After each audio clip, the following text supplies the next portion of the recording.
There she goes again, playing with her little website.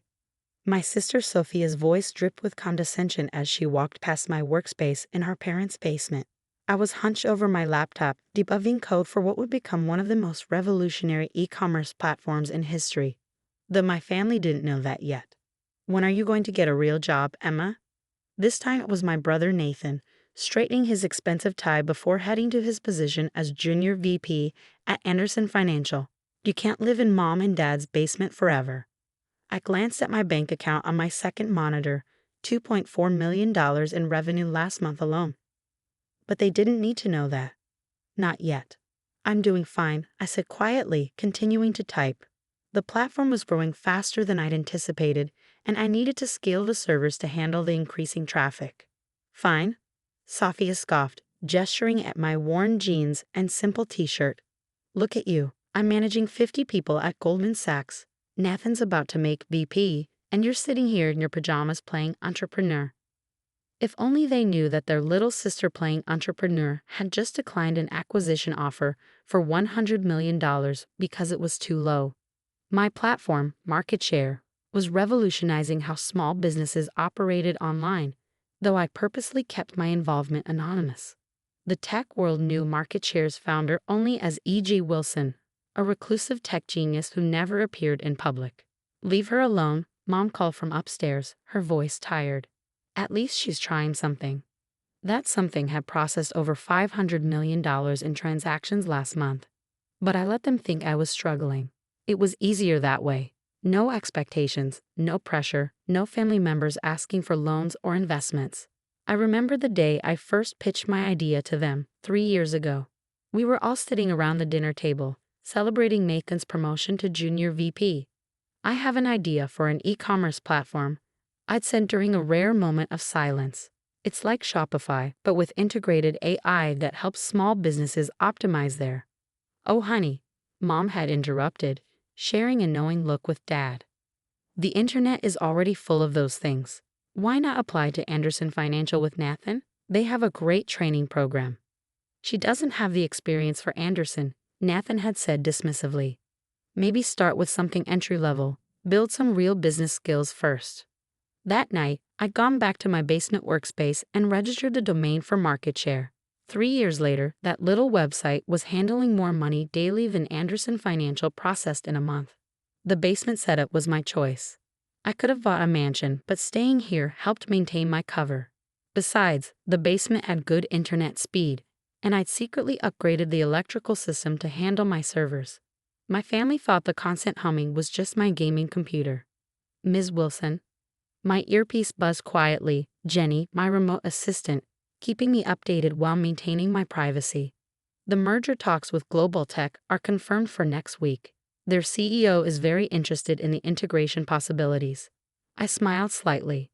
Global Tech was where Sophia's fiancé worked as Chief Innovation Officer. They had no idea they were about to be acquired by the little sister playing with websites. Schedule it, I murmured quietly when my siblings had left. And Jenny? Make sure all the NDAs are ironclad. No one knows E.G. Wilson's identity until I say so. That evening during family dinner, I endured the usual parade of my siblings' accomplishments. Nathan bragged about his latest deal at Anderson Financial. Sophia detailed her newest project at Goldman Sachs. Mom and Dad beamed with pride. And Emma?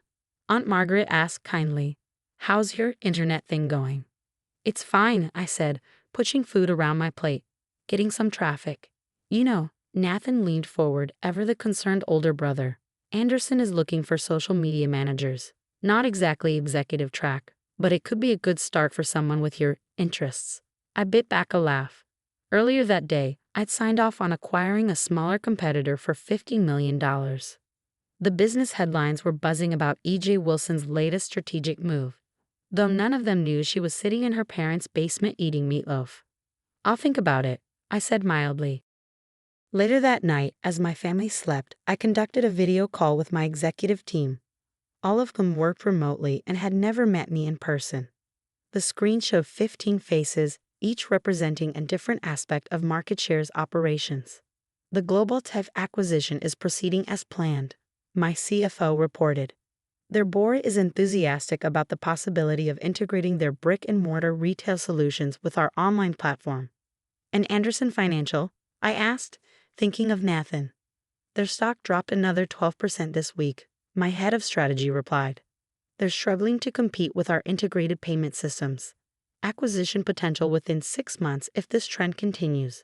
I leaned back in my chair, the soft glow of multiple monitors illuminating the basement around me. 3 years of careful planning, of staying anonymous, of letting my family think I was failing, it was all coming together. My phone buzzed with a text from Sophia. Hey sis, sorry about earlier. Just worried about you. There's an entry-level position opening up at Goldman. Want me to put in a word? I started typing a response, then stopped. Soon enough, she'd learned that her failing little sister was about to become her boss's boss's boss. But not yet. Thanks, I'll think about it, I replied instead. The next morning, I had to stifle a laugh when Nathan came downstairs, practically bouncing with excitement. Huge news, he announced.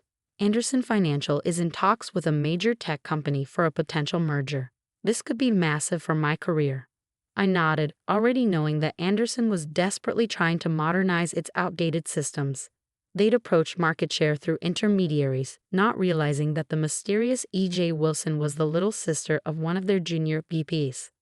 That's great, I said, turning back to my laptop where I was actually reviewing the preliminary terms for that very merger. You should really consider that social media position, he pressed. Once this merger goes through, I could help you move up. Maybe even get you into a junior marketing role eventually. I'll keep it in mind, I murmured, while simultaneously approving a $10 million bonus package for my development team. The irony of my situation wasn't lost on me. While my family worried about my future, I was building an empire that would soon reshape the entire e-commerce landscape. Their concern was genuine, if condescending. But I've learned long ago that sometimes being underestimated was the greatest advantage of all. That afternoon, I had another video call, this time with Global Tech's executive team. Sophia's fiancé James was there, confidently presenting his department's innovation strategy. He had no idea that his future sister-in-law was the anonymous figure evaluating whether to keep him post-acquisition. We should discuss this merger with E.J. Wilson directly, James said, his voice carrying that slightly pompous tone I'd heard at countless family dinners. Surely for a deal of this magnitude, Wilson could make a personal appearance. Ms. Wilson prefers to maintain her privacy, my COO responded smoothly, following our carefully crafted protocol. Her focus is on vision and strategy, not public relations. Later that evening, at yet another family dinner, James regaled everyone with carefully censored details about the pending merger. Of course, I can't reveal too much, he said importantly, but let's just say Global Tech is about to become part of something revolutionary. That's wonderful, Mom exclaimed. Isn't it exciting, Emma? This is what happens when you work hard and take the traditional career path. I nodded, hiding my smile behind my water glass. The traditional career path had its place, but revolution rarely came from following tradition. My path might have looked like failure to them, but I was about to show them just how wrong they'd been. Speaking of careers, Sophia chimed in. Have you thought about that Goldman position? The application deadline is next week. Actually, I said, choosing my words carefully, I have some interesting developments with my website. Things might be picking up. Oh honey, Mom sighed, sharing another of those looks with Dad. It's good to have dreams, but you need to be realistic. I thought about the morning's financial reports. Market share had just crossed $1 billion in monthly transaction volume. Reality, I was learning, was often more incredible than dreams. The day of the merger meeting arrived with a weight of delicious anticipation. I stood in my basement bathroom, exchanging my usual casual clothes for a tailored Armani suit I'd been saving for this moment. The woman in the mirror looked nothing like the failing sister my family thought they knew. All executives are in the main conference room, Jenny informed me through my earpiece. Your family members are seated exactly as planned. I smiled, sliding on my Cartier watch, another secret indulgence I'd never worn at family gatherings. Perfect. Is everything else ready? Yes, Ms. Wilson. The NDAs have all expired precisely 1 hour ago. The press release is queued. Social media is monitoring for reactions. This was it. After 3 years of hiding, of letting my family believe I was a failure, of building an empire from my parents' basement. Today everything would change. I took a deep breath and headed upstairs. Mom was in the kitchen, looking worried as usual when she saw me dressed up. "Oh, Emma, you look nice. Job interview?" "Something like that," I replied, grabbing my keys. "Big meeting today." "Well, don't get your hopes up too high," she cautioned. "Starting over is always hard." If only she knew I was worth more than our entire extended family combined. "Thanks, Mom. You might want to watch the business news today." The drive to MarketShare's headquarters took 20 minutes. I'd bought the gleaming skyscraper 2 years ago, but had never visited in person, running everything remotely to maintain my anonymity. Today, that would change. In the private elevator heading to the top floor, Ginny gave me one final update. "Nathan from Anderson Financial is sitting next to James from Global Tech. Sophia arrived 5 minutes ago. None of them know why they're in the same meeting." The elevator doors opened directly into a massive conference room. Through the one-way glass, I could see about 30 people seated around a long table, including my siblings and James. They were all staring at the empty chair at the head of the table, wondering where the mysterious E.J. Wilson was. I took one final breath, then pressed the button that would turn the glass transparent. The room fell silent as I walked in, briefcase in hand. Nathan saw me first. "Emma, what are you doing here? This is a private meeting." I smiled, walking to the head of the table. "Actually, Nathan, I'm exactly where I'm supposed to be." I sat down in the CEO's chair. "Welcome to MarketShare. I'm E.G. Wilson." The silence that followed was absolute. Sophia's face had gone pale. James was gripping his armrest so hard his knuckles were white. Nathan looked like he'd been slapped. "This is impossible," Sophia finally managed. You're in Mom and Dad's basement. Running a multi-billion-dollar company, yes." I nodded to Jenny, who began distributing folders to everyone present. "Now, shall we discuss the terms of the merger?" "This is a joke," James sputtered, flipping through the folder. "You can't be E.J. Wilson. Wilson's a tech genius, a business revolutionary, who just happened to prefer working from a basement." I finished for him. "It's amazing how much you can accomplish when no one expects anything from you." Nathan was staring at the financial documents, his face growing increasingly pale. "These numbers. MarketShare processes more money in a day than Anderson Financial does in a month." "Which is why we're acquiring you," I said calmly. "Anderson Financial's infrastructure is outdated, but its client base is valuable. Under MarketShare's umbrella, we can modernize your systems and expand your services." "Acquiring us?" Nathan looked up sharply. "But I'm a VP. Junior VP, I corrected gently, of a division that will be completely restructured. Though I'm willing to consider keeping you on in a different role, if you're interested in actually learning the future of finance." Sophia finally found her voice again. "All those times we tried to help you get a real job were quite amusing," I admitted. "Especially the entry-level position at Goldman Sachs, considering MarketShare's market cap is now 3 times that of Goldman." The meeting proceeded, but my siblings barely participated. They sat in stunned silence as I outlined the acquisition strategy, transformation plans, and new management structure.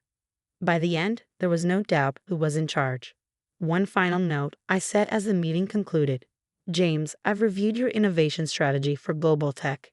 It's solid work. You'll be keeping your position post-merger, reporting directly to our head of innovation." He nodded numbly, unable to meet my eyes. Just yesterday, he'd been lecturing me about career planning at family dinner. As the other executives filed out, my siblings remained seated, still processing the revelation. Nathan was the first to speak. "Why didn't you tell us?" I leaned back in my chair, considering the question. "Would you have believed me? Or would you have tried to help by telling me how to run my company? Sometimes being underestimated is the greatest advantage you can have." "Mom and Dad," Sophia began, "are about to find out," I said, checking my watch. "The press release should be going live right about now." On cue, all our phones buzzed with news alerts. E.G. Wilson revealed. Tech's most mysterious billionaire finally identified. I stood up, smoothing my suit. I should head home. Mom's probably seeing this on the news right now. The drive back to my parents' house was surreal. Camera crews were already gathering outside, since the press had quickly found my address. I parked in the driveway, noting Mom and Dad standing in the doorway, looking shell-shocked. "Emma," Dad called out as I approached. "Is this true?" The news is saying that your basement-dwelling daughter is actually a tech billionaire. I finished for him. Yes, that's true. Want to hear about my little website now? We spent the next few hours in the living room as I finally told them everything. How I built market share from scratch, why I'd kept it secret, what it had grown into. Mom cried when I showed her my real bank accounts. Dad just kept shaking his head in disbelief. But why stay in the basement? Mom finally asked. You could have bought any house you wanted. Because it was the perfect cover, I explained. Nobody expects a tech billionaire to live with their parents. It kept everyone from asking questions while I built something revolutionary. And now? Dad asked. Will you finally move out? I smiled, pulling out my phone to show them the real estate listing. Actually, I bought the house next door 6 months ago. Had it completely renovated with a state-of-the-art home office. I thought it might be nice to stay close to family, even after how we treated you. Sophie asked quietly. She and Nathan had followed me home, still trying to process everything. Family is family, I said simply. Besides, watching you all try to help me while I was secretly building an empire. It was pretty entertaining. That evening, as news helicopters circled overhead and my phone exploded with messages from distant relatives suddenly remembering my existence, I sat in my basement one last time. The servers hummed their familiar tune as I looked around at where it all began. Tomorrow I would move into my new house. Tomorrow I would step fully into my role as the public face of market share. Tomorrow the world would know E.J. Wilson's true identity. But tonight, I simply smiled, remembering all the times my family had walked past this basement door, never realizing that behind it, their failing daughter was building something that would change the world. Ms. Wilson, Jenny's voice came through my earpiece. Your first television interview is scheduled for tomorrow morning. The Wall Street Journal wants an exclusive on your journey from basement to boardroom. Thanks, Jenny. I looked around one final time. Make sure they understand one thing. This isn't a story about revenge or proving people wrong. It's about the power of being underestimated and how sometimes the biggest dreams grow best in the dark. As if to punctuate my words, I heard Mom calling down the basement stairs. Emma, there's a call for you. It's the governor. I laughed, standing up from my old desk. Coming, Mom. I called back, just finishing up with my little website. The next morning, as I walked into my new home office, a space larger than my parents' entire house, I couldn't help but smile at the framed photos on my wall. My family at last year's Christmas dinner, all of them clustered around Nathan as he announced his promotion to junior VP.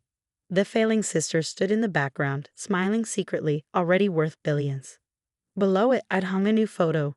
My siblings' faces the moment they realized their little sister, the basement dweller they tried so hard to help, was actually one of the most powerful people in tech.